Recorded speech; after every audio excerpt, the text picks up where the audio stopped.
Bismillahirrahmanirrahim. Assalamualaikum warahmatullahi wabarakatuh.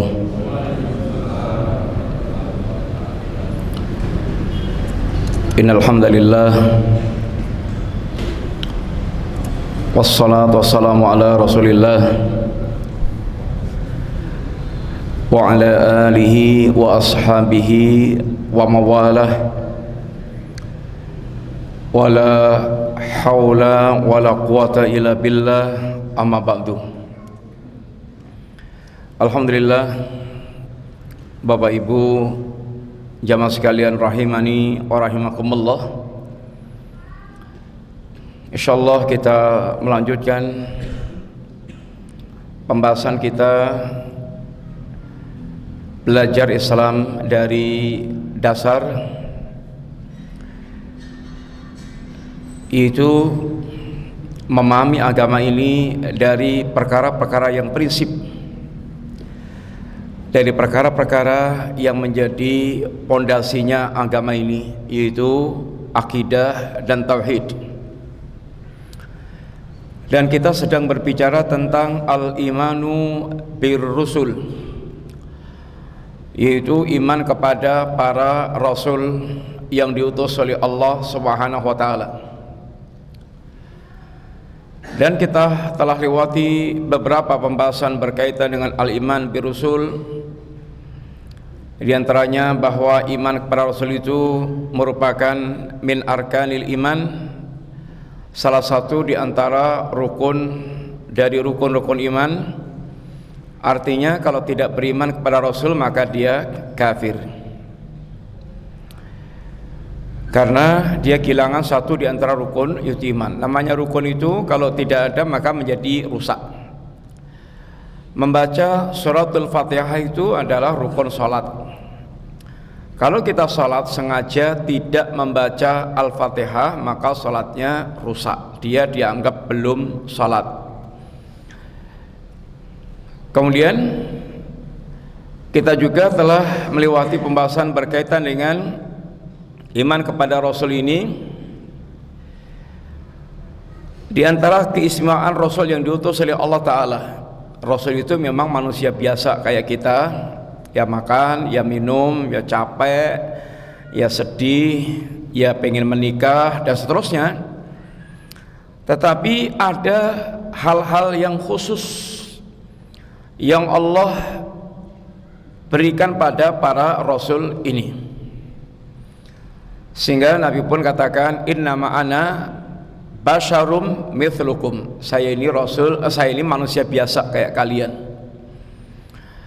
Tetapi bedanya kata Nabi, yuha ilayya, tapi kepadaku diwahyukan oleh Allah, aku diberikan oleh Allah wahyu yang tidak Allah berikan kepada yang lainnya. Sehingga ada hal yang spesial pada diri Nabi. Sekarang yang kita bicarakan insyaallah Bapak sekalian adalah limadza arsalallahu rusula ilal basyariyah. Kenapa sih Allah itu kok ya mendadak ngutus rasul barang itu, untuk apa? Dalam rangka apa Allah Subhanahu wa taala ngutus para utusan, mengutus ini para rasul? Yang pertama, bahwa rasul diutus oleh Allah Subhanahu wa taala itu liyad'uhum ila ibadatillahi wahdah. Rasul diutus oleh Allah Subhanahu wa taala itu dalam rangka untuk berdakwah, menyeru manusia, mengajak dan menuntun manusia agar semata-mata hanya beribadah kepada Allah Subhanahu wa taala. Yaitu misi utama semua nabi dan rasul itu adalah mengajak manusia agar mereka mentauhidkan Allah Subhanahu wa taala, sehingga tidak menjadi hamba yang musyrik, yang menyekutukan Allah. Sehingga para nabi dan para rasul datang pertama mengenalkan siapa itu Allah Ta'ala, sehingga manusia tahu Siapa itu Allah yang maha sempurna, yang satu-satunya. Hanya Allah satu-satunya yang menciptakan, menghidupkan, mematikan, memberikan rezeki, mengurus alam semesta. Hanya Allah satu-satunya yang memiliki kesempurnaan sifat. Dan dari sini pula maka Rasul menuntun kita, dan hanya Allah satu-satunya yang kita persembahkan totalitas ibadah kita hanya kepada Allah Subhanahu wa ta'ala. Misi Rasul mendakwahkan tauhid ini, Bapak sekalian, Allah sebutkan di dalam beberapa ayat yang global maupun dalam beberapa ayat yang rinci.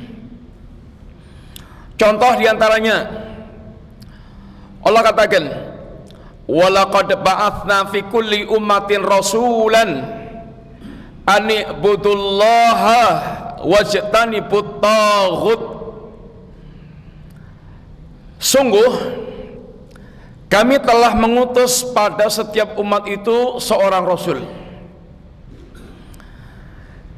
yang para rasul ini kedatangannya dalam rangka menyuruh mereka an i'budullaha wajtanibut taghut, sembahlah Allah dan jauhilah oleh kalian tauhid. Bapak sekalian, perhatian kita pertama, Allah mengungkapkan diutusnya Rasul dengan ungkapan walaqad ba'atsna. Bapak Ibu kenal yang namanya Yaumul Ba'ats. Apa itu Yaumul Ba'ats? Apa Yaumul Ba'ats? Apa? Ikhwan, Yaumul Ba'ats apa itu? Apa Pak Mbah Pariti? Yaumul Ba'ats maksudnya nggak tahu sih. Apa? Hari kebangkitan, hari kebangkitan, Yaumul Ba'ats. Ya, ini manusia-manusia yang mereka dianggap mati di kuburnya, maka mereka akan dibangkitkan oleh Allah Subhanahu wa ta'ala. Allah menggunakan istilah walaqad ba'atsna, kami utus, yakni kami bangkitkan para rasul. Ya, ini kedatangan rasul di tengah-tengah manusia itu diantaranya untuk membangkitkan jiwa mereka dari kematian jiwa menuju pada kehidupan jiwa dengan risalah yang dibawa oleh Allah Subhanahu wa ta'ala. Sehingga risalah itu kayak menumbuhkan jiwa-jiwa yang mati. Risalah agama yang diajarkan Nabi itu kayak membangkitkan risalah, yang membangkitkan jiwa-jiwa yang mati. Bapak sekalian, maka Allah menamai risalah ini dengan ungkapan ar-ruh, sesuatu yang akan menghidupkan yang tadinya mati. Jasad kita ini akan hidup ketika ditiupkan ruh, kemudian jasad kita akan kemudian menjadi bangkai ketika ruhnya itu dicabut. Demikian pula diri kita ada sisi kehidupan lain yang namanya hayatul qulub, yaitu kehidupan hati. Kehidupan hati ini hidupnya dengan roh risalah, hidupnya dengan roh risalah. Yang ngapunten Bapak sekalian, kita ini kalau hanya hidupnya itu nyun ngapunten hanya dahar ngunjuk makan minum tura turu leran leren, hanya meloka melaku senang senang, itu model kehidupan kayak gini. Satu, dikatakan Allah kehidupan mayit. Sebetulnya dari istilah mayit amwatun ghairu ahya, yaitu mayit-mayit yang tidak ada kehidupannya. Ya, ini tidak ada kehidupan imannya, tidak ada kehidupan hatinya, sehingga dianggap mereka ini adalah mati, mayit-mayit. Atau Bapak sekalian nyuwun ngapunten, Allah menamainya kalau orang yang mereka hidupnya itu tanpa mengenal iman, tanpa mengenal agama, sehingga tidak hidup dengan ajaran agama, itu nyun ngapunten Allah katakan ulaika kal an'am, mereka ini kayak binatang. Lahum qulubun la yafqahuna biha, mereka punya hati, punya akal pikiran, tapi nggak dipakai untuk memahami. Sehingga ketika Allah mencela orang-orang yang mereka itu tidak dengan akalnya tidak beriman kepada Allah, dia dengan ilmunya tidak taat kepada Allah, celaan Allah itu seringnya afala yaqilun, afala taqilun. Nyun ngapunten bahasan disonipun iku apa ya ora duwe utek. Apa ya ora duwe utek, di mana otaknya? Sehingga mereka dikatakan Allah kayak binatang. Memang yang diantara yang membedakan manusia dengan binatang, diantaranya binatang itu nggak punya akal kayak manusia. Walahum a'yunun la yubsiruna biha, mereka punya mata tetapi nggak dipakai untuk melihat. Ya lihat sih, mata kepalanya sih nggak buta, tapi yang buta itu mata hatinya, kata Allah. La ta'mal absar walakin ta'mal qulub allati fi sudur. Yang buta bukan mata kepalanya, tapi yang buta itu adalah mata hatinya. Memang mata kepalanya lihat langit, lihat matahari, lihat bulan, lihat bintang, lihat laut, lihat darat, lihat binatang, lihat tumbuhan, lihat banyak banget. Yang sesungguhnya yang dilihat itu adalah tanda-tanda kekuasaan Allah Ta'ala. Tapi karena melihatnya hanya dengan mata kepala, kata Allah, wa kam min ayatin fis samawati wal ardi yamurrunaha wahum anha mu'ridun. Berapa banyak mereka itu yang melewati ayat-ayat Allah yang di langit, yang di bumi. Mereka lihat langit, lihat mataharinya, lihat bulannya, lihat bintangnya, dan katanya ada miliaran gugusan bintang. Mereka lihat bangunan megah langit tanpa tiang.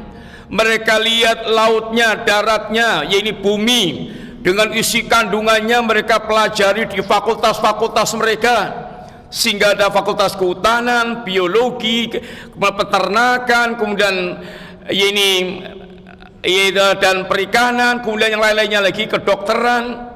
Tapi kata Allah, yamurrunaha, hanya lewat gitu aja, ya hanya lewat itu aja.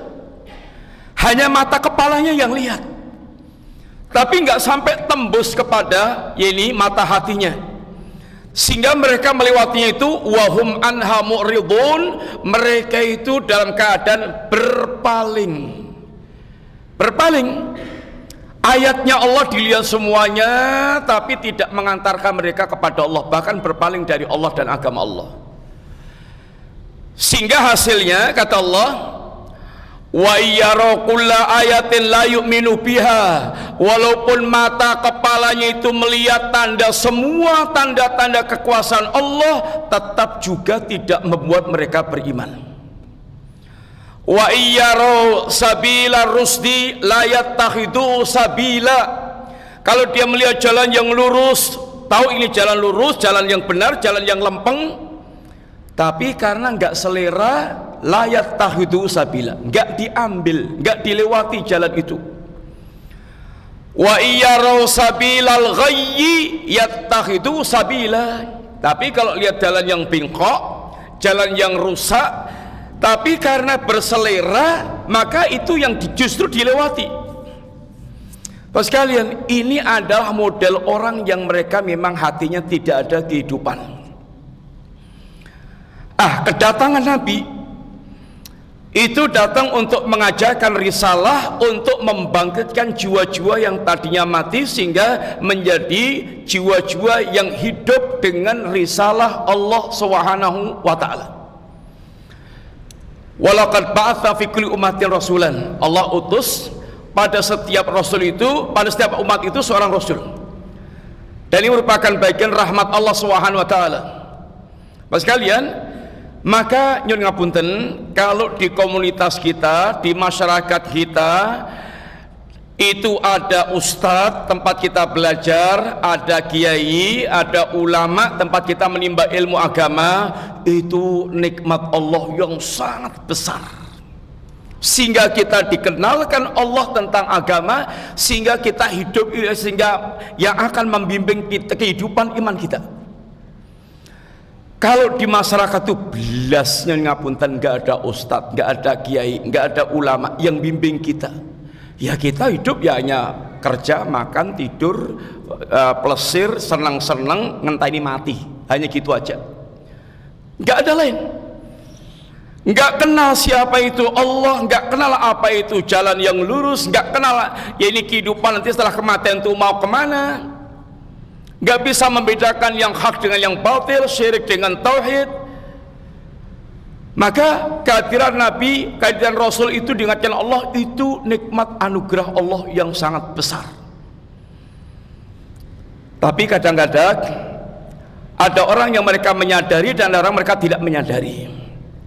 Kemudian sekalian, tugas Rasul yang paling inti, yang paling pokok, itu yang pertama, karena itu bukan tugas satu-satunya, tapi ini yang pertama dan utama dan merupakan pondasinya, mengajak manusia untuk betul-betul hanya menyembah Allah dan menjauhi tauhid, yaitu sesembahan selain Allah Ta'ala. Itu yang paling pokok, mengantarkan manusia agar nyun ngapunten tahu diri siapa itu Allah, siapa itu dirinya. Allah itu yang menciptakan, yang maha sempurna, dirinya itu adalah hamba, yaitu makhluk, dan makhluk itu tugasnya menghamba kepada Allah Subhanahu wa taala.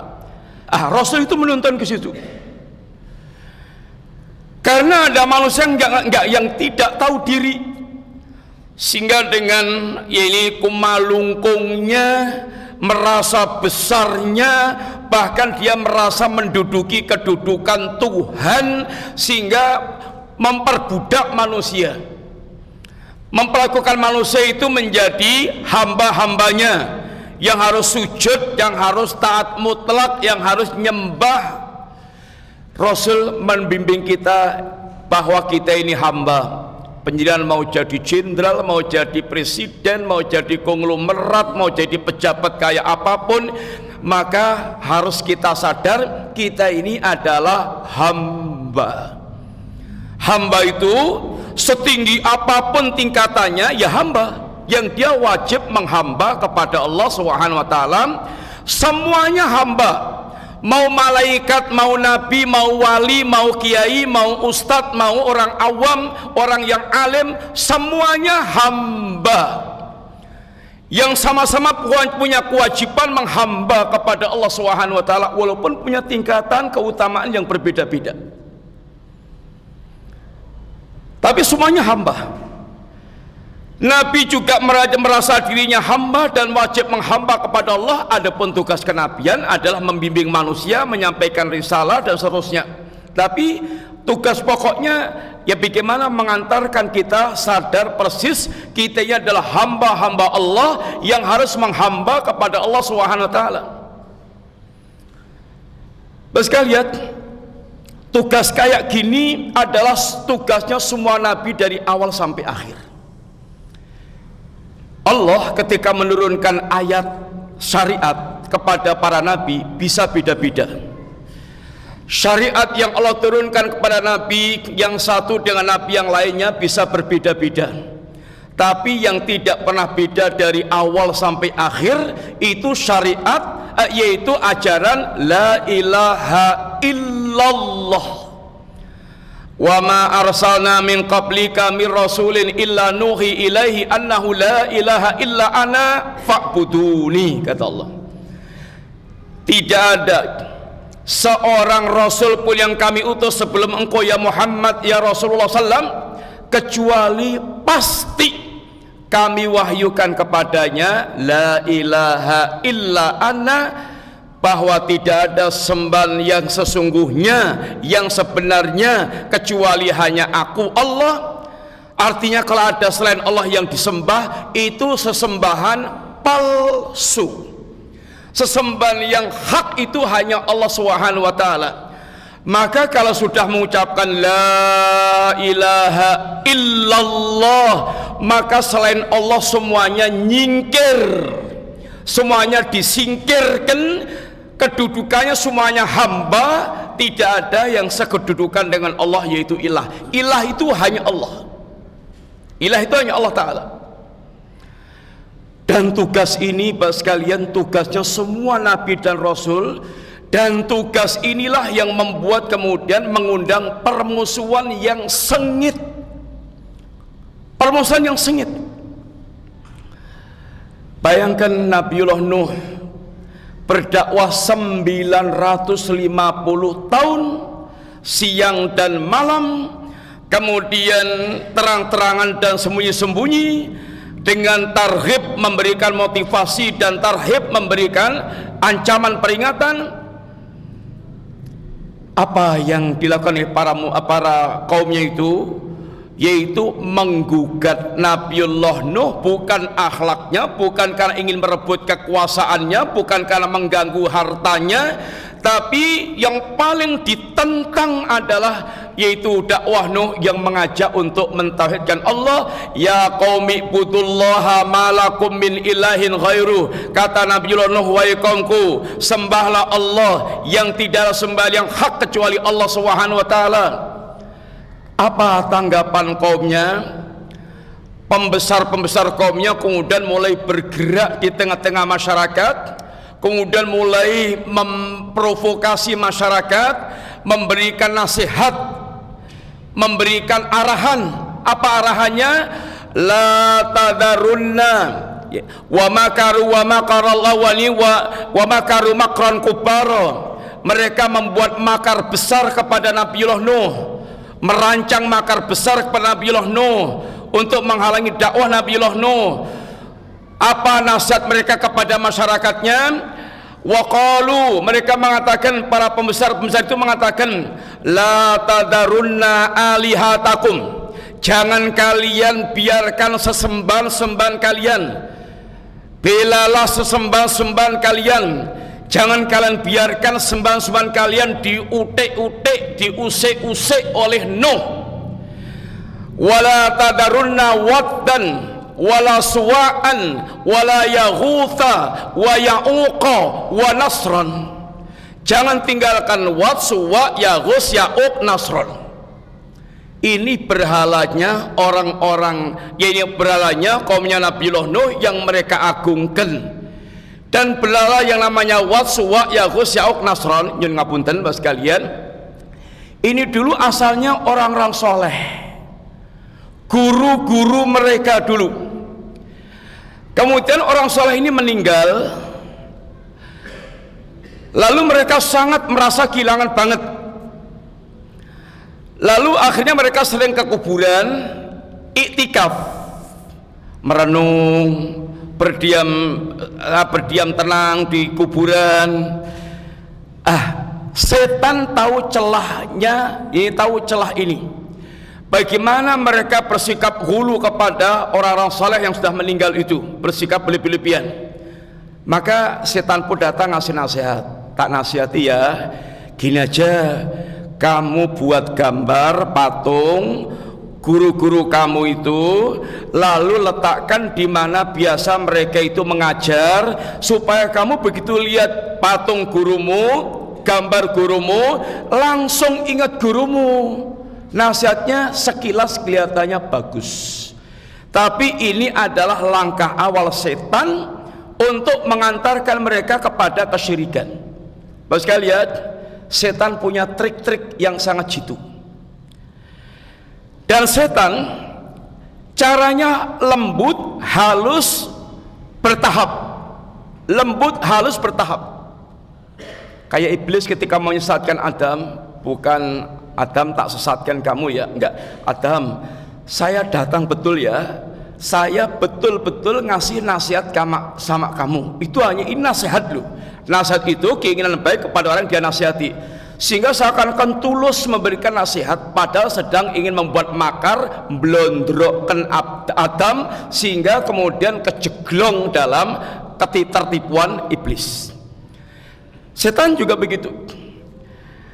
Dan makar ini membuat patung dan gambar ini, jangan ngapunten Bapak sekalian, itu dibiarkan oleh setan itu berlangsung sampai satu generasi. Sabar banget. Padahal generasi kaumnya Nabi Nuh itu bukan hanya 10 tahun, 20 tahun, sampai 1000-an tahun. Umur mereka sampai 1000-an tahun. Mematungkan tadi dibiarkan sampai satu generasi ini habis. Sangat sabarnya setan di dalam betul-betul ini menyusun ini rancangan-rancangan dia dalam mendakwai manusia untuk sesat. Kalau setan aja mengajak ke neraka itu sabar, Bapak sekalian, harusnya kita yang yakin akan mengajak ke surga harus lebih sabar lagi. Setelah kemudian satu generasi ini habis, ilmunya juga mulai hilang, tinggal generasi yang lebih bodoh-bodoh lagi. Ganti generasi berikutnya, setan ganti bisikan. Tahu nggak? Kenapa sih orang tua kalian dulu kok suka banget mendatangi patung-patung ini? Karena memang patung-patung ini yang menjadikan turunnya hujan dan seterusnya yang diberikan ke bapak kalian. Sampai akhirnya nyuwun ngapunten menjadi sesembahan murni. Sembahan murni. Sehingga menjadi sembahan selain Allah Subhanahu wa taala. Bapak sekalian nyuwun ngapunten, menyembah itu jangan digambarkan kalau menyembah itu artinya dia punya keyakinan yang disembah itu berarti seperti Allah menciptakan langit, memelihara alam semesta, ngasih rezeki. Tapi hatinya fokus ke situ karena ada ketergantungan khusus, walaupun sekedar jadi perantara. Contoh yang paling gampang adalah ketika orang Quraisy menyembah Lata, Uzza, Manat. Mereka ketika menyembah berhala-berhala Lata, Uzza, Manat ini bukan keyakinannya sesembahannya itu yang menciptakan, menghidupkan, mematikan, mengurus alam semesta. Itu mereka yakini Allah.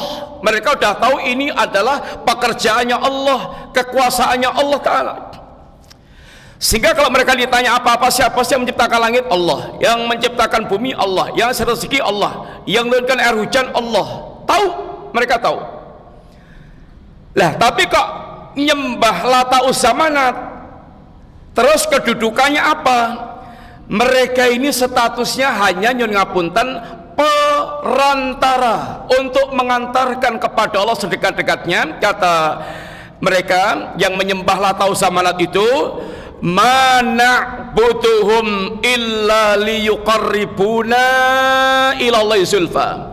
Tidaklah kami menyembah para sembahan kami ini tidak lain tujuannya, maksudnya supaya mereka itu mengantarkan kami kepada Allah sedekat-dekatnya. Yang ngapunten, sama dengan ketika orang datang ke kuburan panjenengan itu, ngapain sih ke kuburan? Bapak sekalian, kalau kita ke kuburan itu tujuannya pun kali dua. Satu, nginget mati. Kita supaya diingatkan dengan kematian. Saya sekarang jenderal bintang 5, kekuasaan saya tinggi, tapi kalau lihat kuburan ingat ya, kamu nanti akan dipindah ke tempat 2x1, bintangnya melangkrak nyantel di rumah. Jasad Anda masuk ke kubur, nanti tinggal pertanggungjawaban di hadapan Allah Ta'ala. Sekarang kamu bisa ngapa-ngapain? Bisa. Sekarang dia konglomerat, punya emasnya bertonton, batangan emasnya bertonton, bergudang-gudang. Lihat kuburan, ingat ya, kamu nanti akan pindah ke lokasi 2x1, hanya diblebet dengan kain saja, terus diuruk dengan tanah, jasad kamu yang dibosok, dan kamu akan tinggal nanti berhadapan dengan pertanggungjawaban di hadapan Allah. Mengingatkan kita kepada kematian supaya kita punya rem, supaya nggak keterlaluan dalam kehidupan kita ini, kebablasannya, keblondroknya itu supaya nggak kebablasan, sehingga ada remnya, ngingat kematian, supaya kita diingatkan persiapan apa yang sudah Anda siapkan untuk menghadap Allah. Jangan sampai dia dilupakan dengan dunia sehingga lupa sampai tahu-tahu mati nggak ada persiapan apapun. Yang kedua sekalian, yang pertama ini catatannya, sekarang banyak banget orang ziarah kubur itu tujuannya bukan nginget mati. Bahkan ziarah kubur itu tujuannya nyun ngapunten tambah kemaruk dengan dunia. Tahu nggak kemaruk? Tambah kemaruk dengan dunia. Pak Wali, Mbah Wali, saya kesini datang karena saya mau nyalon jadi DPR. Saya dipengestoni ya supaya jadi. Mbah Wali, saya kesini itu sedang merintis usaha. Saya dipengestoni, saya minta ya Mbah Wali mengestoni saya supaya usaha saya jadi lancar. Sehingga banyak banget kalau Jawanya itu keranjingan. Pengusaha-penguasa tambah keranjingan datang ke kubur karena ketika ke kubur tambah dedel, usahanya itu tambah dedel, minta-mintanya dikabulkan tambah dedel, sehingga ke kuburan itu bukan untuk mengingat mati, tapi malah tambah kemaruk urusan dunianya itu. Yang kedua, kita ke kuburan itu untuk mengucapkan salam, mendoakan kepada ahlul kubur, walaupun yang kita ini ziarah itu adalah para sahabat Nabi. Bapak Ibu kalau ziarah ke makam Baqi atau ke makam ini Syuhada Uhud, iya kita ke sana adabnya pertama mengucapkan salam, assalamualaikum ya ahlad diyar minal muslimina wal mu'minin wa insyaallah bikum lahikun wa nas'alullaha lana walakum al-afiyah. Keselamatan bagi anda wahai penduduk ini pekuburan dari kalangan muslimin mukminin, kita semuanya juga akan nyusul seperti kalian, dan kami minta kepada Allah keselamatan untuk kami dan kalian. Sehingga mendoakan itu yang diajarkan Nabi kepada kita. Tapi sekarang enggak, sehingga kuburan itu dibuat sekeramat mungkin, sekeramat mungkin, sampai orang mau datang ke kuburan aja nyun ngapunten ngesot dari kejauhan, ngesot, sehingga betul-betul kuburan menjadi sangat keramat banget. Bapak Ibu, kalau kita menyaksikan pekuburannya para raja, menteri, konglomerat, yaitu Saudi umpamanya, ya biasa, hanya dikubur di lubang kuburan, diuruk dengan tanah, ditandai dengan batu, itu kuburan. Mau konglomerat, mau raja, mau pangeran, mau apa, semuanya gitu. Karena memang begitu Nabi kita mengajarkan. Makanya syirik pertama pada kaum Nabi Nuh itu ini bermuncul dari fitnah kuburan. Sekalian, Nabi Nuh dimusuhi mati-matian oleh kaumnya selama 950 tahun itu karena berdakwah tauhid. Bukan karena nggoyak kekuasaannya, bukan karena ganggu hartanya, bukan karena ngerebut dunianya, tapi semata-mata karena dakwah tauhid. Sehingga mereka mengadakan perseteruan yang sangat keras. Nabiullah Ibrahim sayang banget sama sang ayah, sehingga ketika mendakwanya pun ya abati, itu ungkapan penghormatan kepada sang ayah. Dengan lembut Nabi Ibrahim menyampaikan kepada sang ayah, tapi tanggapan sang ayah, ya Ibrahim, atarghabu an alihati ya Ibrahim. Ya Ibrahim, apa kamu memangnya enggak suka dengan sesembahanku ya Ibrahim? La ilam tantahi la arjumannak wahjurni malian. Kalau kamu enggak mandek ya Ibrahim, kamu bakal tak rajam, tak sawat, tak lempar, tak bandem, dan lungo minggato. Pergilah kamu dari kami. Itu tanggapan bapaknya ketika menghadapi dakwah Ibrahim yang lembut. Ketika Nabi Ibrahim diusir pun juga Nabi Ibrahim masih, ayah, salamun alik, sastaghfirulak, aku tetap akan memintakan kepada Allah ampunan kepada untuk engkau wahai ayah selama aku tidak dilarang oleh Rabbku. Ini lembut namanya. Nabi kita Muhammad SAW sekalian, yang tadinya sebelum berdakwah itu manusia tersanjung. Muhammad as-sadiq as-sadiqul amin, manusia paling jujur, paling amanah, manusia yang setinggi langit junjungannya. Kalau mereka berselisih apapun keputusan Rasulullah SAW, mereka ridho. Itu sebelum jadi nabi. Betul-betul manusia idola. Tapi begitu beliau berdakwah, mendakwahkan tauhid, Muhammad majnun, Muhammad kadzab, Muhammad ini asatiru ipa tukang dongeng, Muhammad syair, Muhammad sahir. Sehingga gelar-gelar, semua gelar-gelar yang buruk dibiokkan kepada Nabi. Ya sedih-sedih. Tapi kesedihan Nabi karena berjalan di atas jalan Allah Ta'ala.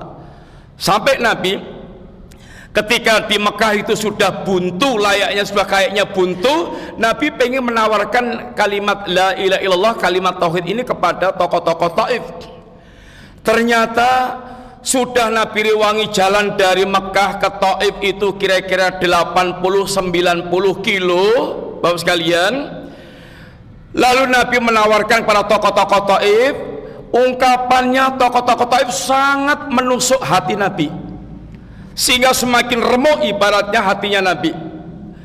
Sampai ketika Nabi sudah tinggal beberapa hari, 10-an hari, mereka kemudian sepakat mengusir Nabi.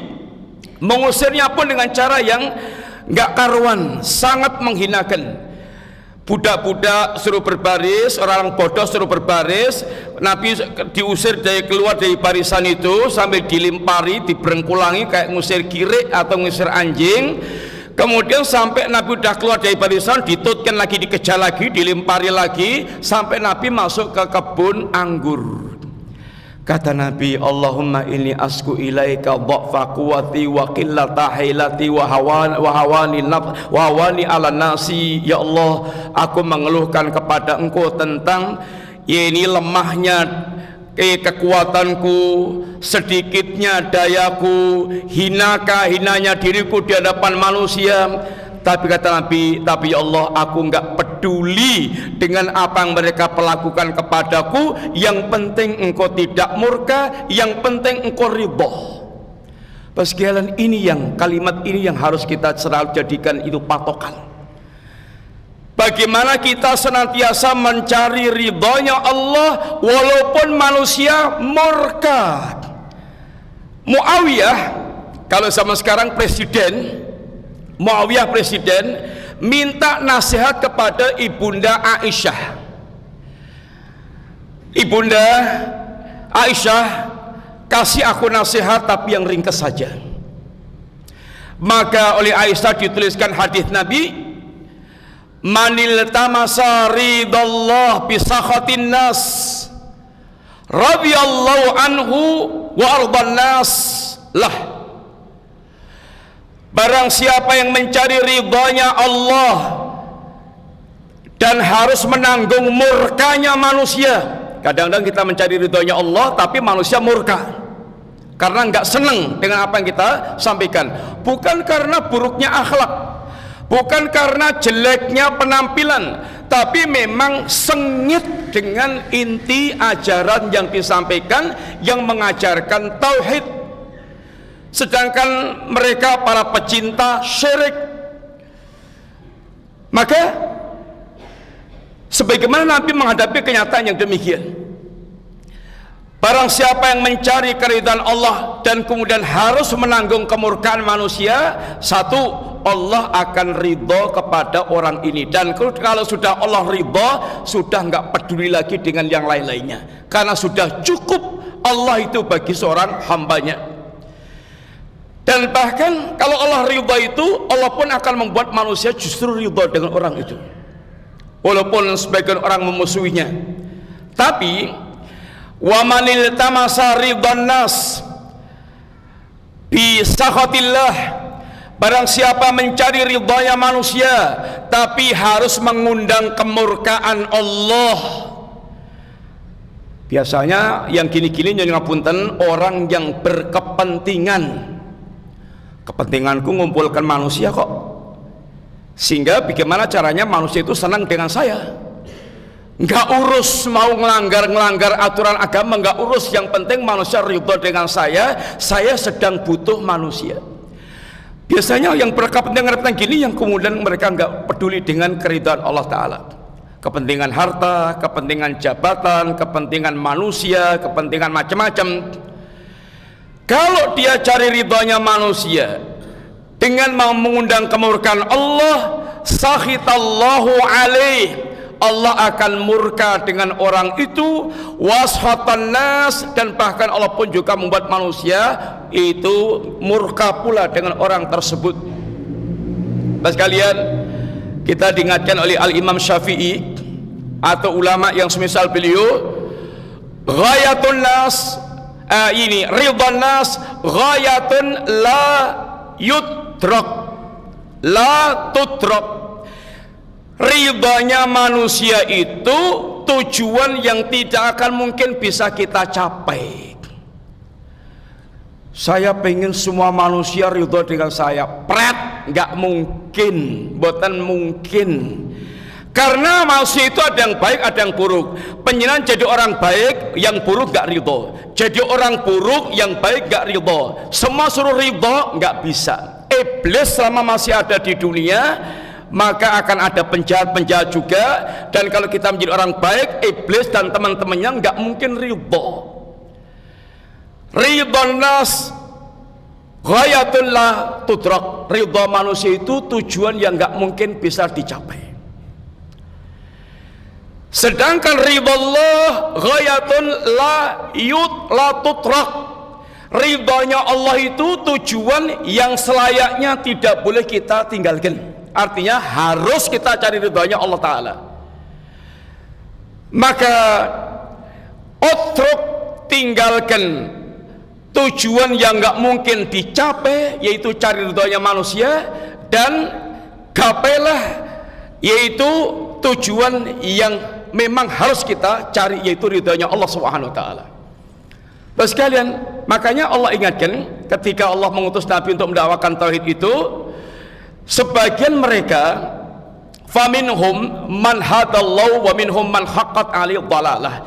Ketika orang dakwah, sebagian ada yang mendapatkan petunjuk alias ada yang menerima, sebagian ada yang mereka ini sesat alias menolak. Sehingga kalau kita dakwah itu ada yang menerima, ada yang menolak, niku sampun sunatullah dakwah ngoten niku dari zaman Nabi pertama sampai terakhir ya kayak gitu.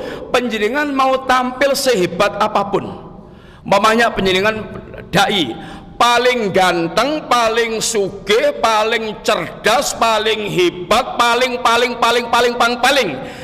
terus Anda berdakwah, ya akhir-akhirnya dianggap wong koplak, majnun, wong edan, pendusta, wong ini keblinger, dan seterusnya.